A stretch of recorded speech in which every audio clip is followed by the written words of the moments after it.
How you doing? My name's Steven Ferducci. I do apologize for the lighting and the weird camera angle. Usually my wife records my videos, but she's not here with me today. So I have my laptop off to my side where she can't see. It has all my news events on it. So what I'm going to do is I'm going to go through my quick introduction, what the world news, national news, state, local, sports, and entertainment. Give you a very brief overview of each one. Then also kind of follow up with what's happening nowadays with that each topic. And at the very end, give you a conclusion. So, very quickly, my birthday was December 9th, 1989, about 2 days ago. Turned 31. I'm over the hill now. On December 9th, 1989, I was born in Arlington, Washington, to my parents Lawrence and Denise Ferducci in Cascade Valley Hospital. It was a very small hospital. I grew up in a very small dairy town, so it wasn't much people when I grew up there. Nowadays, it's a much larger location. There's a lot more going on than when I was a kid. But besides that, on my birthday, through this research based report, I found out not a lot happened on December 9th. December 8th, the Cold War ended. December 10th, a lot more other stuff happened. So pretty much everything before and after my birthday was big news in the world national. But my date of my birth, not very important, minus my birth. So let's jump into the very first topic. So in the world news, the topic I chose was the country of Iraq successfully launched a rocket capable of carrying a payload or a satellite into space. This was a huge deal in the 1989 because Iraq was still up and coming as a third world country, but they were trying to gain momentum in becoming a world power and a powerhouse via military, especially against Iran, Saudi Arabia, Israel. The Middle East, even back then, was a very heated area and very heated subject.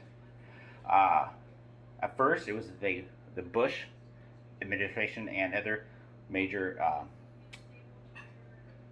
national governments or foreign governments thought it was a hoax. They thought they faked it, but it was picked up by our satellites. And they did successfully launch a missile into space, which had the capabilities of carrying a payload. Fast forward to 2020, Iraq now does not have the capability. It is a war-torn country. As you all know, not shortly after December 9th, 1989, the first invasion of Iraq happened to overthrow Saddam Hussein's regime. It failed. He still was in power. Fast forward to 2003, 2004. We invaded again. Finally did throw him over. Iraq was, for a time, a more peaceful place. But then, as we all know, ISIS took over most of Iraq. A lot of other horrible stuff happened there. And the country nowadays is still in a very torn area. It is still very third world. They don't have an established government, and it's still not a good, safe place to travel to. Now, let's jump over to national news. So national news, this one kind of hits home to me. It was a state one for me and local, but I chose to do it as national news. So the Boeing company, which is stationed in Everett, Washington, which is only about 20 miles from where I grew up, released on December 9th, 1989. They released that they were going to be releasing a brand new jet called the 777, the 777, which most of you have flown on. It is one of the most popular jets in the world. Everyone uses them. They really are, and still are, a powerhouse in the jet area. Boeing, that's one of Boeing's famed joints. And if you think of Boeing, people think of the 747 and the 787 brand new Dreamliner, but the 777 or 777 still is their power horse. Most airlines use theirs. It is a huge cost-saving jet. You can travel from New York all the way to Paris on one fuel. It's a big deal. Fast forward to 2020, Boeing still is releasing new planes. Like I said before, the Dreamliner 787, which is their newest plane they released.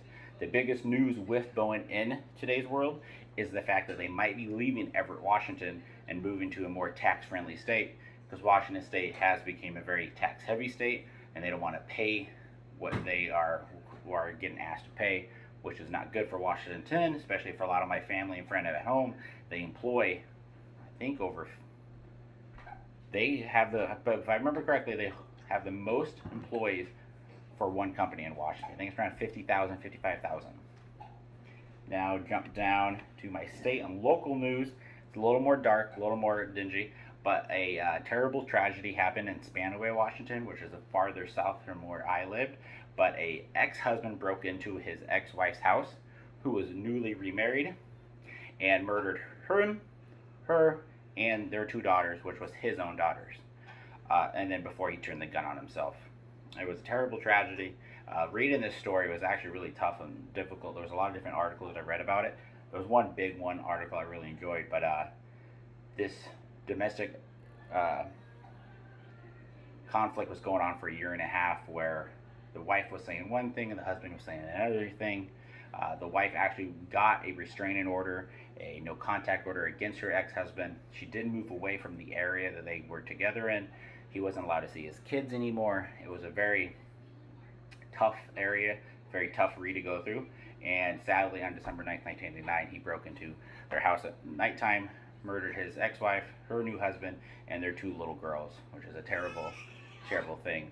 Fast forward to 2020, biggest thing from this subject would be gun violence. I mean, it's still an ongoing debate in this country. It was an ongoing debate in 1989. It's going to be an ongoing debate in our country for a long time in the future. What can we do? What can we not do? I mean, it's hard to say, show both sides of the story and be fair and even for everybody. Fast forward to more even, not as dark news, sport news. So for 1989, December 9th, the National Football League released their findings and allegations that the Philadelphia Eagles had bounties against the Dallas Cowboys. So the rumor was that the Philadelphia Eagles offered their players bounties if they could hurt the Dallas Cowboy players. Specifically, if they could hurt Troy Aikman, their quarterback, or Louis Zanderhall, their kicker for the Dallas Cowboys. The NFL came to the conclusion that this was not a credible source. There was no information or evidence to back up that there was ever bounties given to the Philadelphia Eagles to their players, whatnot. Fast forward to 2020. Biggest thing for this story is player safety. That is huge all over the news.